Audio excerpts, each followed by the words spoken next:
Well, I hate to tell you this, but we're down to the next to the last ever episode of Secure Digital Life. So Russ and I decided, since we were down to the last episodes of Secure Digital Life, that we would just invite the whole crew to come on and talk about how people actually do podcasts, because it's not just, my beauty and Russ's brains. It's like all these other people who actually make us look all sexified like this. So we brought the whole crew on to actually talk about all the stuff from production to sales and all these kind of things. So if you're interested in podcasts, stick around on the next to the last episode ever of Secure Digital Life.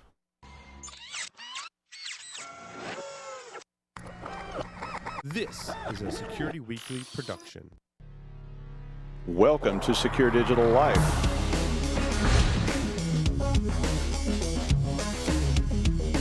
.1, 99.2, 99.3, he's making the gangland symbol for 100, which is also a really nasty word in American Sign Language.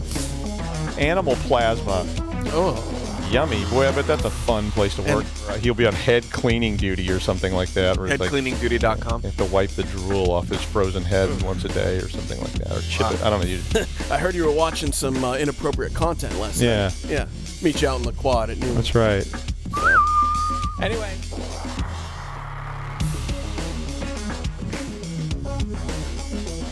Accredited by Microsoft, Cisco, NetApp, IDLE, Oracle, and EC Council, QuickStart delivers high-impact, low-cost IT training through its cognitive learning platform in multiple domains. With QuickStart, you get an ever-growing catalog of courses, self-paced courses offered through a monthly subscription, virtual classrooms offered through an annual subscription, peer-to-peer learning, mentoring, official courses, certified instructors, hands-on labs, and more. For more information, visit www.quickstart.com. Use coupon code PAUL20 to get 20% off on all cybersecurity courses. QuickStart, creating world-class technologists. Considering a career in IT but not sure where to start? Start for free with IT Pro TV. Access more than 65 hours of IT training for free, no credit card required, with a free membership. When you're ready for more, explore the full IT Pro TV library, including training for CompTIA, Cisco, Microsoft, Apple, and more. Learn IT, pass your certs, and get a great job. Start your free IT Pro TV membership today. Visit www.securedigitallife.com/IT Pro TV. And welcome to Secure Digital Life. But first, let me introduce you to two men that together have over 100 gallons of alien animal plasma. Dr. Doug White and Russ Boschman. Hey guys. 100 gallons. 100. It's in that 100 drum. gallons. There's half of it's back I hadn't there. measured it Half of it's at back all. there. Yeah, the drums are all out there, but we don't know. We're saving it up for that day when we get to use it. I mean, it's like, and that day's coming, let me tell you. But hey, some of you told us that you are overwhelmed by the amount of content we distribute. In an attempt to make it a little easier for you to find what you're interested in, we have created our new listener interest list. So sign up for said list and select your interest by visiting securityweekly.com/subscribe and clicking the button to join the list. You can also now submit your suggestions for guests in our recently released guest suggestion form. Go to securityweekly.com/guests and enter your suggestions. Yay! All right. So we are down to the final wire of animal plasma and Morley cigarettes and all those kind of things. And we knew that it takes a lot of work to make quality podcasts, of which I'm assuming this is one. And you don't get to see all the people that go into doing that typically. A lot of people just take a camera or their phone and they go sit in the basement and they film themselves washing up in a fountain or something, and that becomes like the next viral thing. You have a fountain in your basement? Well, yeah, don't you? No. Where do you wash up? What comes out of the fountain? Yeah. Animal plasma.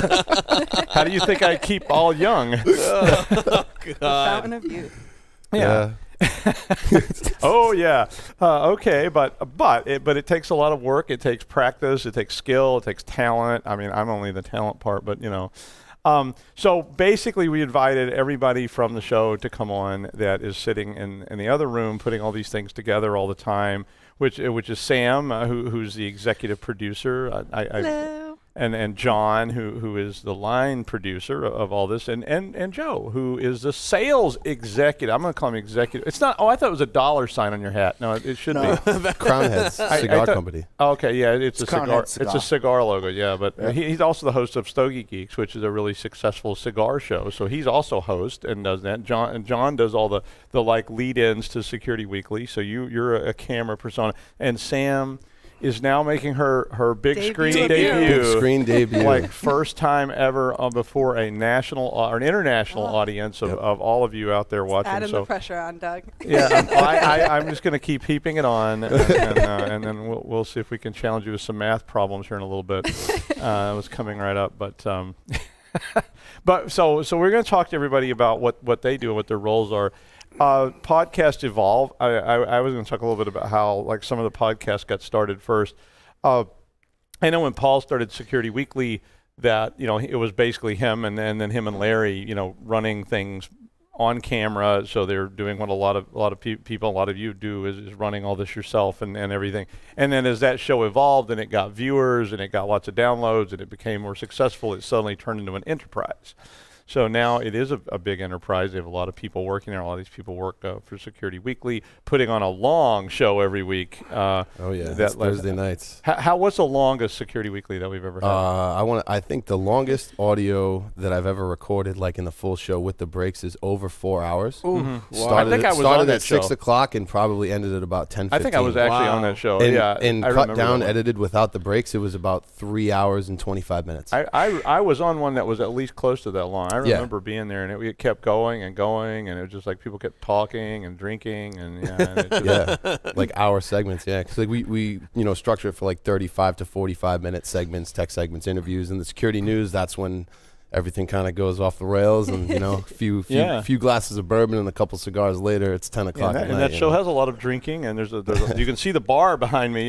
Usually our set is not here, but you can see that we've thrown caution to the wind now, and we're going to be ourselves on this show today. Well, so the first person is the most powerful and important person at Security Weekly that I'm going to talk to a little bit is Sam, and so Sam, why don't you tell a little bit about what you do? Because you every week we have a show. When you have 8 shows, so it's not just one, and you're actually running all those shows. Yep. So I am the director of operations here at Security Weekly. One of my roles is executive producer, as Doug was saying, making sure that everything's organized, getting all the hosts in line, getting the guests, all of their information, everything delivered over to the production team so that they can update the show notes and make sure that all of our listeners have access to any information or references from the segments that we're producing. Like Doug was saying, we do 7 shows every week, so we're recording at least one show every day of the week, booking guests on all of those shows. Sometimes we do topic segments if we don't have a guest available. And then also coordinating the sponsorships with Joe from sales and making sure that all of their advertisements are running, the correct advertisements, the right logos, all of that, getting everything organized and just making sure everyone's in their place when they're supposed to be. How do you get guests? I mean, a question I've been asked by people is how do you get guests? Because people want to get people on their shows. And Yep, that's a great question. So a lot of times Paul will have me go out and do some research. We like to bring in people that are obviously intelligent and know what they're talking about in the field of security. A good way that we find to do that is to look at who's been accepted for presenting at different conferences that have a good reputation. So we'll go through the speaker list for different conferences.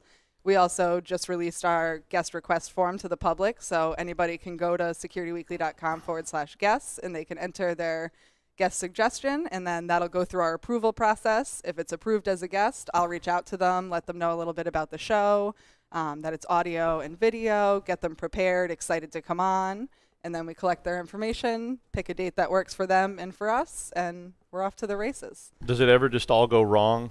Yeah, absolutely. Oh yeah, absolutely. Well, yeah, it was kind of a rhetorical question, but yeah. Sometimes it all goes wrong and then turns out righter than it was in the beginning. Yeah.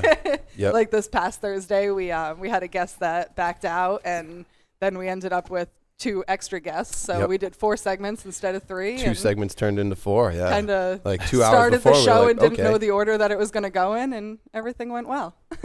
How do you get those kind of skills? I mean, how does somebody kind of put that together? I don't know. A lot of organization, a lot of persistence, I guess.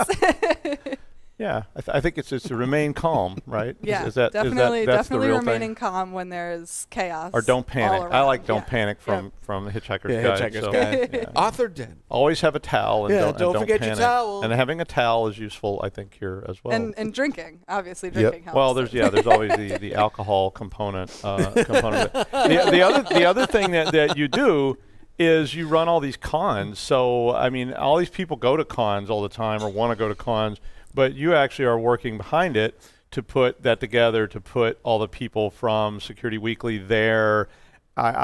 You've certainly put me there. And all that's a challenge, Yes. coordinating all these people and their plane tickets and their last minute changes. And, how do you do, how many T-shirts did you do this year? Oof. So this year, I'd say we probably ordered about 1,000 total. We're probably going to bring like 400 to 500 to DEF CON for Vegas. That's where we give out the most, sell the most. We'll also have them with us at Hacker Halted, and then we bring them to more of the local cons because they do get a little expensive to ship, and logistically shipping things is usually a nightmare. And you have to ship everything. You have to Yes. ship the sets and the T-shirts and the people and all that stuff to make yeah. sure it all Equipment, gets there. yeah. And I've done that part of it with you, and I've done it for other conferences before too. And it's just like so stressful because you're sitting there going, "Where are boxes? Yeah. How many of them were thrown off the back of a truck and are now like completely smashed into little pieces?" And you're going, "Well, there went that computer." Yep. And planning for conferences that we've never attended before is Yeah. always difficult, or when they switch the location, because I have no idea what it's going to look like when we get there, or how our setup's going to go, or And Sam runs all that. So if you don't realize that everybody's just standing there going, "Help us, Sam! Oh my God!" yeah. Actually, when we went to RSA back in March, we had quite the travel experience. We had an emergency landing in Boston. Paul was able to get on a flight out. I was stuck there for like 5 or 6 hours.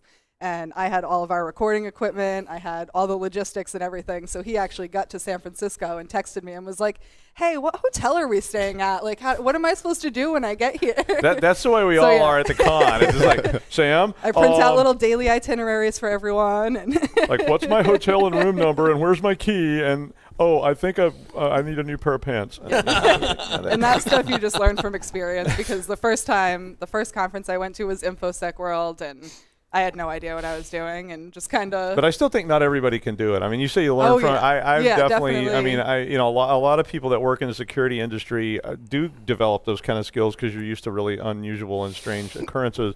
And some people never quite get, that to that. Well, I can just stay calm and everything's swirling and. Yep. Because I remember at InfoSec World where there was the tornado or whatever, and the airport was closed, and We had to change everybody's all of our flights had to flights. change, right. and they're calling, going, "Well, I could book you back next week," You and got now we all stuck need there. hotel rooms. And Yeah, Yeah, poor exactly. Mark And- was stuck here Mark in was Rhode stuck. Island. My other half. We which luckily is- got stuck in Disney, so it wasn't No, bad yeah, for that's us. right. Yeah, I was stuck in Disney too, so yeah, it was not so bad. But then they flew us back to Worcester instead of flying us back to Worcester. Rhode Worcester. Island. Yeah, that's we right. flew back to Boston Yeah, and had to get a it's ride. just- it's just It wasn't all part like of the- Worcester. It was Worcester. Oh, right? it was actually Worcester. Yeah, I think so. I Right? don't know. That's It- what you said.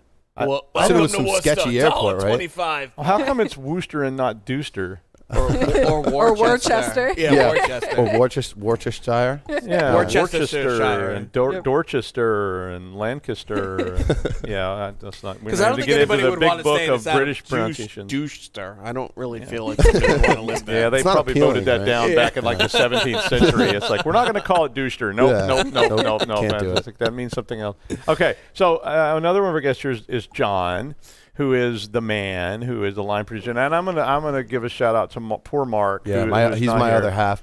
Mark Couldn't make Mark the is show actually 'cause running the show right now by Yeah. himself. He's in there with like extra hands and using his toes and He has, everything he has to run 4 stuff. hands and 3 feet. He's laying on a Yeah. rolling stool, so he can Yep. do 2 boards with 2 hands and 2 boards with his feet. Yep. Yeah. We won't get into any other appendages that he might have that are prehensile. Yeah. Yep. Yeah. So we've heard those rumors, but we're not going to check that out personally. It's what happens in the other It's a room stays in tale. the other room. It's like a It's a different Yeah, world. no, over I've heard here, that. you know? Oh, yeah, that's the rumor that we keep getting. But so, John, you're a line producer of all these shows. So that means that when the show's running and the cameras are on and the sound is on and you can hear it and we can hear them, John is one of the people that's in there actually running that. And how did you get into that? I mean, that's like something you probably had to have a little bit of training to do. Yeah, so I started, music's always been a huge part of my life, but I went to college. Me and Mark actually went to the same college, New England Tech, so I went there and got my associate's degree in video and audio production. So I had no idea I'd be working in a place that was like this cool. My dream was always to be like, an audio engineer, and that's what I do now, which is awesome. So like I love coming here and coming to work, but just mixing audio and producing audio. I've been making my own music since I was like 18 and stuff. So that with, doing that all my life and then going to college to refine my skills and, to get like that much better was the next stepping stone. And it took me a few years to get here because I was just caught up in, different kinds of jobs and stuff. But once I really narrowed my focus into what I wanted to do, I successfully landed the job here, which was awesome. Well, I will tell you, if you are trying to run, even if you're doing it yourself and you're trying to run a board, at least go watch some videos, get a little bit of training on it, because you won't realize how much effect an audio engineer has on the way things sound. Because I used to work in the music industry as well, long ago, before most of you were born. And the first time I ever went in a studio, and they were like, "Wow, you sound awful. Try this." It was like, oh wow, that's cool, and it was really amazing to me how all these there was all these knobs, and the way we always did all the knobs was you just turn them, and you don't really know why, you're just turning them, and it's like, yeah, cool, just wiggle that a little and see what happens, but having an actual engineer who was like, oh, that's stupid, why would you mess with that? Like, oh, I don't know, we just always did it that way. And it's a lot of it's always fascinated me, like just the art of audio and recording and how it's recorded in waveforms and phasing, and there's so many different things you can do to audio. Once it's recorded, like I'd have to show you some clips that I got of you. I'm sure I showed you them, but you can just tweak the sound, drop the pitch, you can put an echo on it, and all those digital effects and stuff. It's always fascinated me. This is how I ended up in that porno. Exactly, yeah. But it was like strictly audio. But I do appreciate it was an audio swap. But it was an audio though. It was just audio. No, it was audio porn. No video. Oh yeah, no. It's a big industry. Yeah, I think I got a real future there. I think so. So what kind of equipment? But I know we have like we have commercial, professional quality equipment here, but a lot of people are trying to get started. What kind of equipment what's a basic thing that you'd have to have to do a podcast? For example, for me, when I was 19, that's when I got my first microphone. It was a cardioid condenser mic. It was like $150, Audio Technica, same headsets that Sam and Joe are wearing right now, made by the same brand. These are Sennheisers, but my microphone was an AT2025. It was a Phantom Power 48 volt. So Phantom Power, it's just, it's a more active signal. It's a lot cleaner sounding versus, having to just take a preamp and up that gain. You don't need that because that Phantom Power is already giving it that power to get that signal, which is awesome. But I got my first mic when I was 19. That was $150. And then I got a little USB interface for Pro Tools. And that it has an XLR input, a 1/4-inch input, and then outputs for speakers or headphones. And that's all I needed to record because when I started producing, it was just I was chopping samples from vinyls or getting audio clips and kind of constructing those, putting them together, getting individual hi-hats and kind of compiling them together. So to get started doing, like, if it was just, say, a 2-person audio podcast, I mean, it's so readily available, the technology, and it's, fairly inexpensive to pick up. If you wanted to start it at home, like, some of our hosts, we've recommended mics. It's the Yeti mic. It's a desktop microphone. It's an awesome microphone. It's got a nice warm response to it. It's got a really warm tone, and it's literally USB. You plug and play. And if you get a couple of those just sitting around, if you want to start up your own thing at home, it's totally doable. That's what I mean. I have at home. I have a Blue Yeti that's hanging over my computer on a boom. That's hanging. I've got some trusses up in the rafters.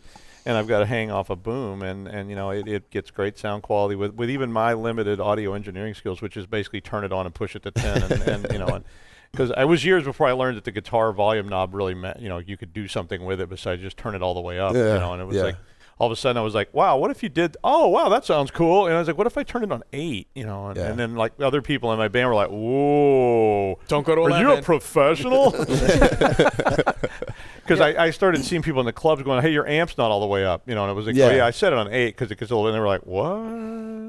Because most people just went, turn it to 11, and then you learn that there's actually more refinement to that. Okay, so Joe, other piece of this, so there's another piece of this that matters, and if you want to do it for free, cool, and you can be, a YouTube celebrity who makes no money. And if you ever get lucky and you're like PewDiePie or somebody and you manage to get 4 million viewers or whatever, you get paid some small amount of money for for that. I don't know what anybody know what the YouTube minimum is now to pay, where you start getting paid? I think it's 1 million views. I It's want to like- say before you start seeing revenue. I'm not Right. sure. I don't know if Mark could fact check that, but And then the revenue is like 8 cents. Yeah, you know, it's- and it's it's- like it keeps going up, but you have to have a lot of views Yeah. to really make a living doing YouTube videos. Yeah. And if you watch, you'll see people. There's everything on YouTube from like incredibly professional, very expensive things that you see people doing down to just like I'm in my basement washing up in the fountain, and with the animal plasma. Or that Yeah. dumbass who was feeding Oreo cookies filled with toothpaste to the homeless people. Ugh. Yeah, and I will tell you this, that you can certainly get yourself in a lot of trouble with that stuff too, and end up in a jam. But if you really want to succeed with this, the model that a lot of places still use, and this is an old model that came out of television and radio, and it's still the way a lot of television and radio is done, was by selling ad time. I did a lawsuit involving that one time, so I actually knew a little bit about it. But selling ad time means going out and finding people who are willing to pay you to put ads, and you've seen ads on our shows from IT Pro TV and Quick Start on there, that are going to be your sponsors. And doing that is another kind of an art form that I'm not very good at, but Joe is. And I asked Joe to be on because that's what Joe does. He sells ad time to, we won't call them suckers, will we, Joe? Yeah. No, not at all. Not at We all. call them great customers. I mean, you know, I'm kidding. I believe this model. My background comes from television and radio, right? So this model, you know, each show has some specific components to it, and there's a target audience. And with that, as the sales rep here for all of the shows that Security Weekly does, and Stogie Geeks as well, you know, once you follow that model and define what each show is about, then you start to look for, you know, who would be a good fit, you know. And so my job is to take the shows, find out what their goal, execution, and strategy is of each show, and try to find fits for that. And Security Weekly is it's a legitimate enterprise, and there's a lot of turnover within the cybersecurity field. And so I do my best to track it and follow the prospects and let them know of the value and the benefit of each show that we host here on the network.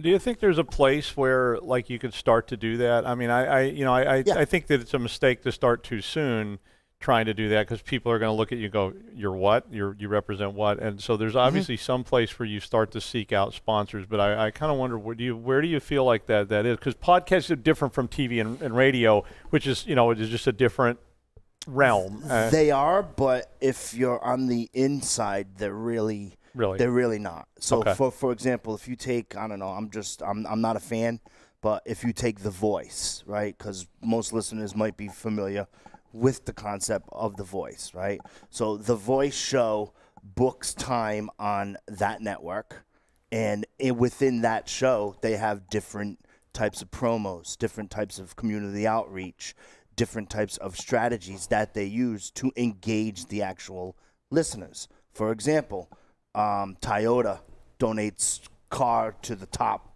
2 or 5 or however that show works, and there's a promo. You see them in and again, it's building that brand awareness.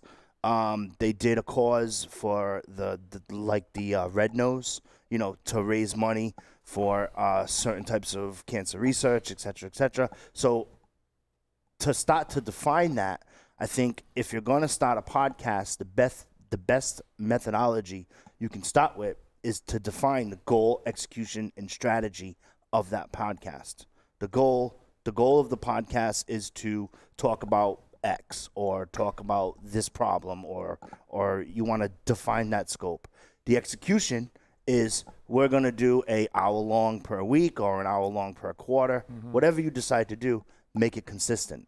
And then the strategy kind of relates to the format of the show, which is what Johnny was saying, how, you know, with Security Weekly here, we have a news segment on all of our shows. We usually have a tech segment, or we have an interview, or we have a how-to, and that's the actual strategy. So from the sales perspective, once that's defined, you can go out and try to build that audience there. Yeah, and I think what I was getting at about them being different was that, unlike The Voice, where there's this whole sort of whole vetting process that goes on at the network that, somebody's pitching an idea and then, it sort of starts a lot further downstream than like a podcast, because Russ and I could go home this afternoon and do a podcast. Right. We could do none of the things that you just said. We don't have any idea. We don't have any mission.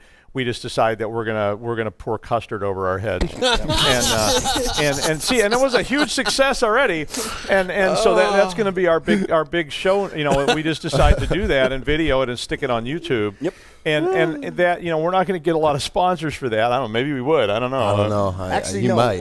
What? That's actually a good point, because some of our prospects here at Security Weekly say, we do our own podcast for our own company. Our problem is getting the viewers. And so as someone who is in that introductory exploratory sales call, when I'm saying, okay, what are your marketing goals? How are you doing your outreach? What they're doing is carving a path so I can hopefully answer how Security Weekly can help them with a specific show. Right. But if you just pour whatever Custard. over your head, Don't use yogurt. It's so like you might run out of run out of viewers. Yeah. Because that's going to get pretty old after, like, say, the 35th or 40th episode. Like, what custard today? Yeah, it's like all different brands Then you of start running out of custard. flavors, and it Yeah, just yeah. You make your own flavors. gets messy. You got to wipe off the microphone. It's not worth Yeah. it. Yep. Curry. Curry custard. Hot Yeah. sauce. This season curry. And this season sriracha. We're just Yeah. going to pour sriracha Oh, on it. Or like God. mega death sauce. Oh, yeah. You do that. Dave's Insanity sauce. There you go. But Yep. there's shows like that, too. They eat hot stuff. Hot It's just ones, yeah. Yeah, just sit there and just like eat it. But I mean, so where would it be, Joe, that you, and I know that it's not exact science, but I mean, like, if I have, how many viewers do you think I ought to have before I start trying to approach sponsors? I mean, with things. That's actually a great question, because Security Weekly is 14 years old. Paul literally started this here in his bank's basement at Paul's Security Weekly, right? Mm-hmm. And to solicit sponsors, honestly, I've done it with success at Sponsorship Listener 1. Well, absolutely. I mean, television does that all. Because you have to start there, and then as you get more viewers, for example, when I'm now talking to a Security Weekly prospect, if you want to get the news out about your company or have an interview, we have over 317,000 viewers on our network. Right. That's the valid space that we and try to there's a lot of market. factors that go into that, though. I mean, you Sure. can start with one, but if nobody knows who you are and they have no idea what you're doing and they've never heard of it, you're not going to get very far calling people, cold calling. Whereas if you start your network and you've got a celebrity, if Jennifer Aniston agrees to be our host, we've got a lot of leverage. We can go back out in the marketplace and say, okay, we've got these two celebrities that are willing to be on our show, and they're going to pour custard over their heads. And a lot more people would pay to see Jennifer Aniston pour custard over her head than would pay to see me do the same thing, right? I mean, so there is some kind of like a segment in there where you have to try to sort of play that game, because otherwise you're just going to waste a lot of time. I think being flexible too with like your first sponsors when the viewership isn't where it's going to be in the Yeah. future. Doing things like, I remember Paul mentioning that Core Security was the original sponsor of Paul Security Weekly. They sponsored episode 1, so obviously it was before we had any viewers, but their sponsorship included them buying beer for the host for the show and in exchange getting a mention on the show. I mean, so exactly, like, yeah. you start off small, those people grow with you, and now Core Security, a help systems company, has come back and is a sponsor again. So I mean, it's a grow with game, you. and I mean, and if you are an unknown and you're just trying to do something new and different, it may get a whole lot of traction, or it may not get very much, and you have to beat on it for a long time, or you may need to change it. I mean, I think that's another piece of it, is you be flexible and be responsive to what people want to see. And one good thing about it is you can tell really quick. If you're putting content on YouTube and nobody's watching it, or it's all a bunch of down thumbs, or whatever the appropriate name for that icon is, I mean, pretty fast from the comments. I mean, I watched comments on our shows, and and you're always going to get negative comments. Yeah. Always. I don't care what you do. I mean, whether it's Jennifer Aniston with custard, or it's me, or it's Paul, or whatever, somebody's going to not like it. But you do have to, sort of ignore all that and just move on. But don't ignore it too much. If all the comments are like that, maybe the custard was a bad idea. And then you should have tried something else. I feel like with like the bad comments, if you can see some of those, like if there's very like all the consistent bad comments, right? If you're getting like comments on the same thing, maybe you have to change something. But you're always gonna get one person that's what they call a hater nowadays. I hate vanilla custard. Yeah, and they're like, oh, this is, even if it was Jennifer Aniston pouring custard on her head, someone's gonna go, oh, she's not good looking or whatever, and you're somebody's gonna say it's misogynistic, and somebody, and just on and on and on. Yeah, so you just have to ignore those like bad people. They're just trolls. They're internet trolls. I learned that from teaching evaluations. When I first started teaching classes, I learned that it didn't matter what you did, somebody's gonna hate it, and you just have to not get worked up about it. And if everybody hates it, that's a different animal. But if it's like there's 12 people that said I like this, and there's one that says and there's one that says I hate this guy. I always remember one of the evaluation comments I got in a teaching evaluation. I hate his clothes. Wow. I was like, what the hell? Wow. It was like, please try to wear more interesting clothes in the future. And I was just like, you own dashikis. I know. Like what? But I was like, what the hell? I mean, like, I don't care. It's a class. It's a computer programming class. What do you want? I'm like, I was like, I started to come in next semester shirtless or something. I go, you asked for it. And I was like, They want you to dress up in Louis Vuitton because they're not happy with your clothes. Like, look, I painted Grace Hopper's face on my stomach, and I can make it whistle. But if you want to like equate it to a dollar amount for your podcast, I think if you know your audience, you know what the market value is for similar podcasts. You kind of know the scope of work of where you're in. This show has its audience, and there's a scope, and that you guys stay in. And sometimes you go off of it and get comments and feedback. You have to be flexible, and you have to know your audience. Okay, so I'll ask everybody one more question then. So Sam, what's the single most difficult thing about your role in this industry? Ooh. You can say Paul. It's okay. I was thinking about how to word it.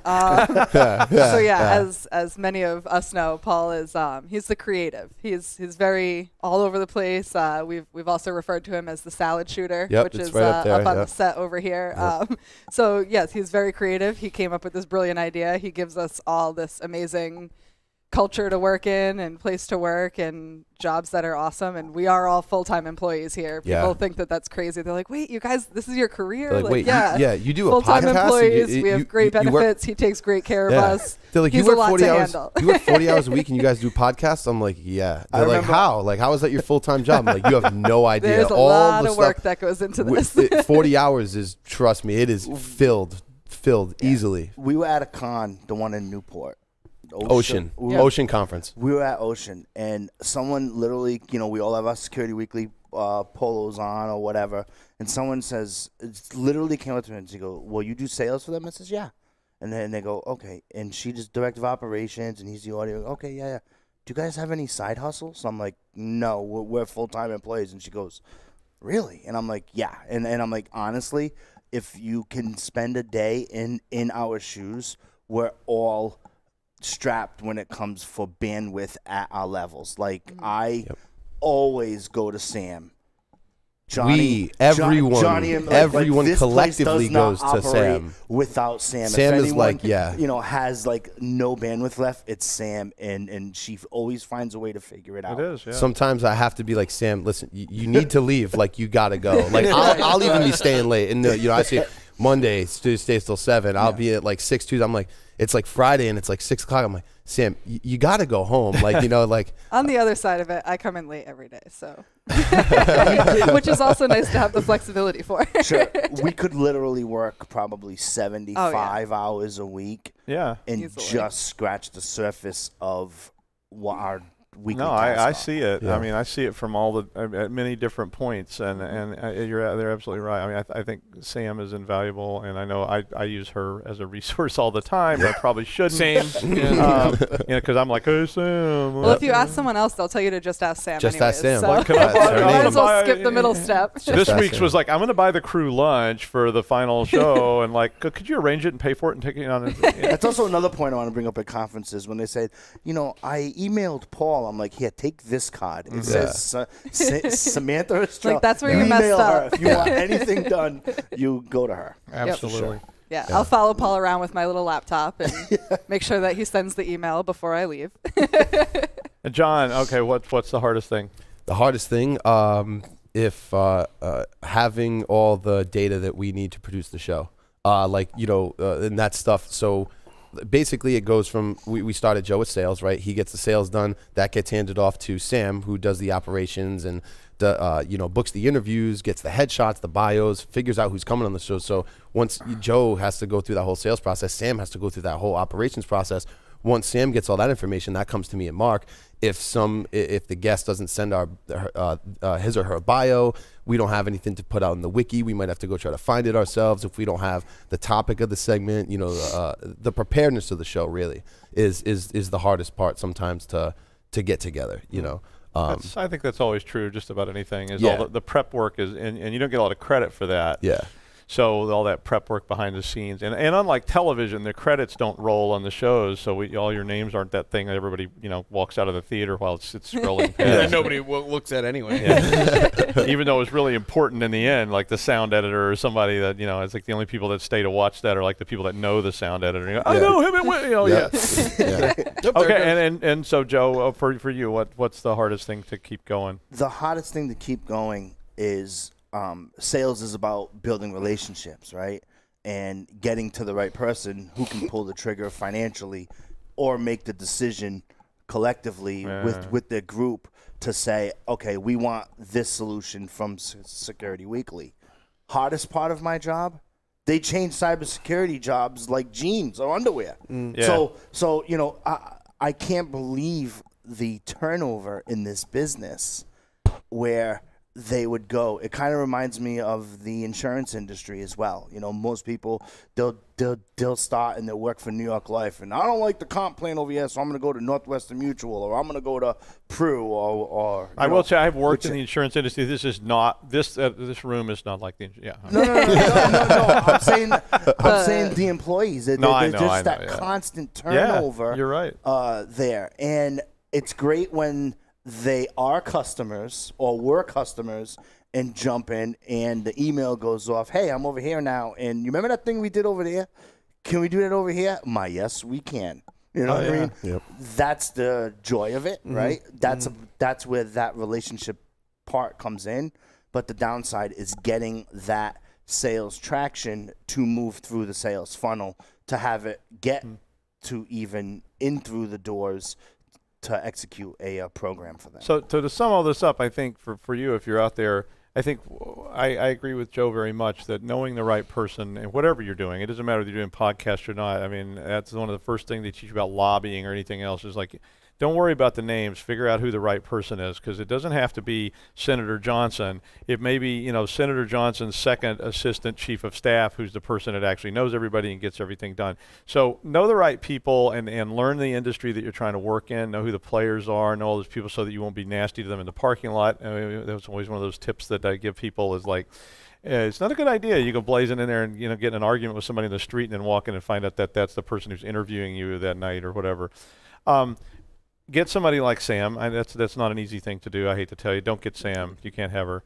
Nope. Can't take Sam from us. But you need somebody. And if it's just you and you're the only person, you're going to have to spend some time on that kind of prep. That's what makes things look good. It makes them look smooth and makes them look professional. Even if it's you doing all the work, you're going to have to do all that work. And all that's not on the camera. That's before the camera ever gets turned on. And you probably need somebody like John and Mark as well, who can actually give you some tips and pointers on how to keep things up and running and edit all your stuff up so that you look all sexified in the end. So, which is what we do for Doug and Russ all the time. It is. That's why I look like this. I mean, it's just like, an audio porn. Yeah. But, I want to say quick, too, if anyone ever has any questions or tips or anything like that, you can always email Sam. Email Sam at Security Weekly. Yeah. Sam. Yeah. Samantha's not my email. Yeah, so. it's not her email. So it's Sam. Oh, my bad. Yeah. But you can email psw@securityweekly.net if you have any questions for how to do the operations or get some tips on sales or kind of figure out some of the gear that me and Mark use to produce, record the shows. If you guys ever have any questions or anything like that, feel free to email us. We're always here and answer. They love to show this stuff off. Yeah, we have visitors come all the time. We love that. We love people Yeah, coming if in you're on ever in Rhode Thursdays and- Island and you want to Yeah. come by for one of the live People streams, do come by and see just the send us shows an and, email. Yeah, check things out, PSW, see how they're working. PSW at securityweekly.net. Let us know. Come down. Well, Have a good time. as we are down to the last 2 episodes, now we're down to the last 1 episode. I want to thank all the crew and staff, Paul and everybody who thank you. made SDL. SDL's been on for over 2 years. It doesn't seem like 2 years, Yeah, but it's it does over almost definitely. 2.5 years and over 100 episodes we did.